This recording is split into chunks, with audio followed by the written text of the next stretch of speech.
Salutez tout le monde, c'est JestiBaggy, j'espère que vous allez bien. On se retrouve aujourd'hui pour le chapitre 1036 et son analyse. Et ce chapitre développe un point hyper important dans One Piece, c'est la volonté du dé et la transmission des idéaux de Joy Boy. Le thème de la transmission de la volonté du dé et des idéaux de Joy Boy est développé dans ce chapitre par Oda via King et Zoro. La volonté du dé et la transmission des idéaux de Joy Boy sont un point hyper important car ils constituent un fil conducteur et des indices sur la manière dont prendra fin cet arc et sur la fin de Kaido. Puisque cette volonté aura une influence sur Kaido et il coïncide avec un processus de changement que de nombreux antagonistes ont pu subir au cours de leur développement dans One Piece. Avant de commencer le développement de ce chapitre, surtout n'hésitez pas à me dire dans les commentaires ce que vous pensez de mon analyse et j'y répondrai à coup sûr. Cela permettra de mon côté de m'améliorer et d'être meilleur pour mes prochaines vidéos. En tout cas, je vous remercie. Avant de commencer, je souhaiterais tout de même faire un petit clin d'œil à la page One Piece Fan sur Facebook. N'hésitez pas à vous abonner à leur page car c'est une page hyper intéressante sur laquelle on peut débattre sur One Piece, où on y trouve de super analyses et théories. Il y a toujours du monde sur cette page, il y a plus de 60 000 membres, donc il y a de quoi faire. Surtout abonnez-vous et inscrivez-vous à cette page, vous allez surkiffer. Bref, sans plus attendre, on va développer le chapitre 1036. Le chapitre commence par l'achèvement du combat entre deux hommes porteurs de rêves qui est source de motivation pour chacun d'entre eux. En plus de porter leurs rêves, ils portent les rêves de leur capitaine. C'est ce que fait la particularité de Zoro et King. Une autre particularité de Zoro et King, c'est qu'ils n'ont jamais fait de leur combat une affaire personnelle. Ils ne se sont pas affrontés par désir de prouver qu'ils étaient plus forts que leur adversaire du jour. Ils se sont affrontés au nom de leur capitaine. Ils se sont affrontés pour rapprocher le One Piece encore plus près de leur capitaine, faisant d'eux des transmetteurs de rêves. Ils ont transmis leur ambition, leurs rêves et toute leur confiance entre les mains de leur capitaine, persuadés qu'ils seront les rois des pirates. Ces deux hommes remettent leur victoire au service de leur capitaine. Dans ce combat, la victoire n'est pas synonyme de victoire physique, mais plutôt la victoire d'un idéal, et plus précisément des idéaux de leur capitaine. En contrepartie, le perdant de ce combat remet ses rêves entre les mains du vainqueur. De cette manière, la volonté de chacun se perpétue et ne se perd jamais. On comprend une chose incroyable dans l'affrontement de King et Zoro, c'est la transmission de flambeaux. Par la défaite, King transmet ses idéaux et ses rêves à Zoro. Dans la continuité de cette transmission que l'on nomme volonté, King sera convaincu dans les prochains chapitres que Luffy sera la réincarnation de Joy Boy et qu'il portera en lui la volonté de Joy Boy, celle de Kaido et de toutes les autres personnes que Luffy aura vaincues et convaincues. Car oui, la volonté se transmet par la victoire. De la même manière que Oden a été vaincu par Goldie Roger quand il a croisé le fer, aux yeux de King, Luffy sera le vecteur d'espoir de tous les lunariens. Et il sera celui qui apportera la lumière dans les ténèbres de ce monde. Dans ce chapitre, Oda nous fait comprendre et nous fait prendre conscience de toute la valeur d'un second équipage, car il est celui qui représente le mieux les rêves de son capitaine. On comprend que King et Zoro sont exactement semblables, puisque l'un combat pour porter les promesses des lunariens et que l'autre combat pour porter les promesses faites à Kuina. On réalise donc de ce fait que Zoro et King ne se sont jamais battus à titre personnel. Leur but est de combattre pour la mémoire de Kuina et des Lunariens. Leur but ultime est de mener leur mémoire au sommet du monde.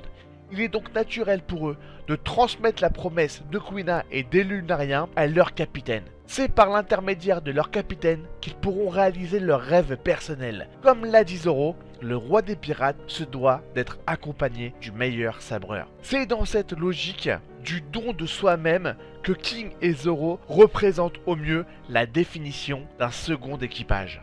À titre de comparaison, le combat de Sanji porte d'autres valeurs. Queen n'a pas combattu pour faire valoir les rêves de Kaido, il a combattu dans le but de réaliser ses propres rêves personnels, en démontrant que sa technologie était meilleure que celle du Germa. C'est une façon pour Queen de se rapprocher un peu plus de Vegapunk.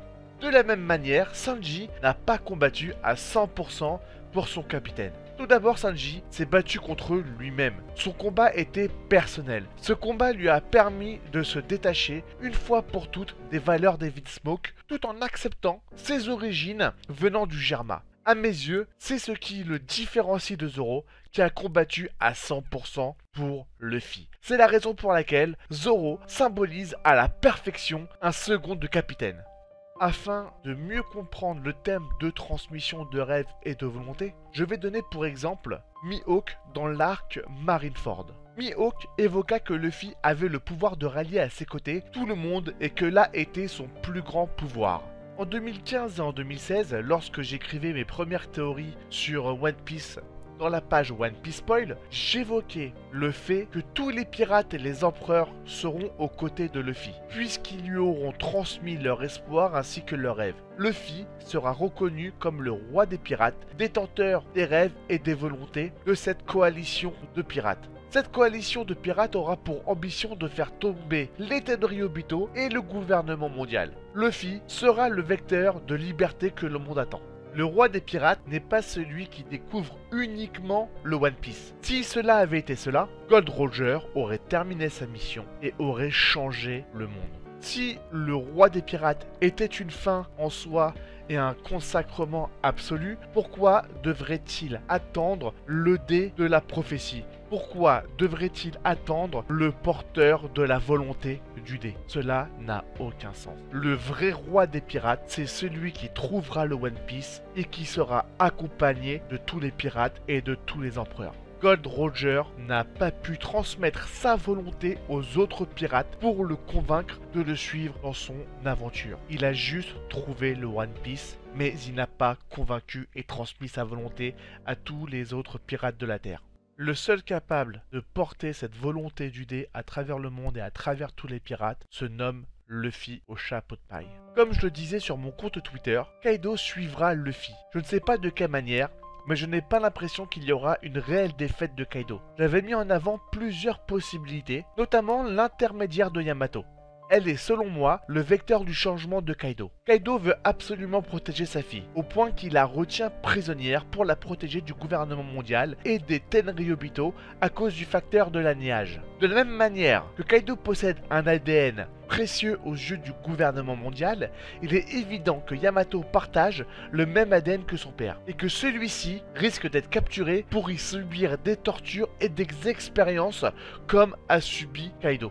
C'est à la fin de l'arc qu'on assistera une nouvelle fois à une transmission de volonté. Kaido sera contraint de remettre la protection de sa fille entre les mains de Luffy. Car à l'heure actuelle, l'une des volontés de Kaido c'est de protéger Yamato. Il remettra Yamato entre les mains de Luffy. De cette façon, la volonté de Kaido de protéger Yamato sera transmise à Luffy. Souvenez-vous que Jinbei a retenu Big Mom pour organiser la fuite des Mugiwara à la fin de Whole Cake Island. Il est donc tout à fait possible que Kaido s'interpose face à l'arrivée de la flotte du gouvernement mondial à la fin de l'arc de Wano Kuni, afin que Yamato et que les Mugiwara puissent fuir ensemble Wano. Pour la protection de Yamato, cela créera un changement dans Kaido. Il sera forcé de remettre ses rêves, sa volonté et son flambeau à Luffy pour protéger sa fille du danger que représente l'arrivée du gouvernement mondial à Wano. De la même manière que les hommes poissons, les Minks, Barbe Blanche sur Marineford, Shanks le Roux, Dressrosa, plein d'autres pays et d'autres personnes qui ont remis leur espoir et leur volonté entre les mains de Luffy, Kaido fera de même envers Luffy. Car vous l'aurez compris, le plus grand pouvoir de Luffy, c'est de rallier les gens à sa cause. Et c'est exactement ce que Mihawk a expliqué lors de l'arc de Marineford. Pour résumer, la volonté se transmet par un devoir de mémoire, par des valeurs, par des liens de parenté. Elle se transmet également en léguant ses espoirs et ses rêves à une personne ayant un cœur pur et assez grand pour les accueillir. Cette volonté se transmet via deux façons durant les combats. La première est ressentie lorsqu'une personne déploie du haki des rois. Kaido a pu le constater lorsque Luffy était KO. Deuxième manière, en y insufflant du haki dans une arme. C'est la raison pour laquelle les sabreurs ont l'impression que certaines armes sont maudites, car ils ressentent la volonté des anciens détenteurs. Dernièrement, on a pu constater que la volonté de Oden est restée active 20 ans après sa mort, puisque Enma a réagi à la musique que Oden appréciait. L'une de mes théories consiste à dire que les poneglyphes n'ont pas été simplement écrits à la main. Ils ont été écrits à la main tout en y insufflant du haki. C'est l'une des raisons pour lesquelles elles sont quasi indestructibles, hormis le fait qu'elles soient issues d'une pierre ultra résistante. Étant donné que du haki est incrusté dans le poneglyphe depuis des milliers d'années, et que par l'intermédiaire de certains élus, ils seraient capables de capter le haki incrusté dans les poneglyphes. À mes yeux, le seul qui a été capable de capter le haki incrusté dans les poneglyphes était Goldie Roger. Comme nous le savons, Goldie Roger était capable d'écouter la voix de toute chose. Il est donc possible pour lui de comprendre ce qui est écrit sur les poneglyphes, même s'il ne savait pas les lire, car il ressent ce qui avait écrit grâce au haki. Goldie Roger était capable de ressentir la volonté de la personne et de savoir si cette volonté est celle nécessaire pour devenir le roi des pirates. Comment je peux affirmer cette chose? Tout simplement car il a transmis cette technique à Barbe Blanche. Et oui, car Roger a transmis la technique à Barbe Blanche de reconnaître le dé de la volonté, le dé de la prophétie. Rappelez-vous de ce détail lorsque Roger est devenu roi des pirates. Une fois avoir compris le sens des poneglyphes et ce qu'était le One Piece, il a rendu visite à Barbe Blanche. C'est à ce moment que Roger a montré à Barbe Blanche la volonté du dé nécessaire pour devenir le roi des pirates. Après la visite de Roger, Barbe Blanche a compris ce qu'est le One Piece et ce que représente le dé et la volonté du dé. Suite à ce flashback, Barbe Blanche dira à Barbe Noire qu'il n'est pas le dé que Roger attend. Comment Barbe Blanche aurait pu affirmer une telle chose si Gold Roger ne lui avait pas appris à reconnaître le dé de la volonté et de la prophétie? Une nouvelle fois, je vais vous demander de vous souvenir. Souvenez-vous, sur Marineford, lorsque Luffy a déployé le haki des rois. À ce moment, Barbe Blanche a changé sa façon de penser envers Luffy. C'est à ce moment qu'il a pris conscience que Luffy est le dé que Roger attend. Et c'est à partir de là que Barbe Blanche a demandé à son équipage de protéger Luffy et qu'il devenait la priorité numéro 1.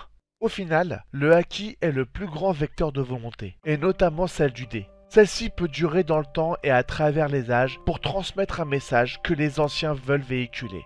Car même si les écritures anciennes sont oubliées, il y aura forcément un jour un élu capable d'entendre la voix de toute chose. Dans ce chapitre, on y développe également Yamato et Numbers, le combat du CP0, mais ce n'est pas le point le plus important aujourd'hui, car Oda reviendra forcément dessus à partir du chapitre 1037. Sachez que j'ai une tonne de choses à dire et à vous révéler là-dessus, et je préfère le développer sur une autre vidéo complète au moins d'une dizaine de minutes. Je tiens à vous remercier d'avoir regardé ma vidéo. Essayez de me soutenir en vous abonnant et en likant et en me disant ce que vous pensez de mon analyse. Je tiens à vous remercier, je vous dis à très vite, salutez les amis.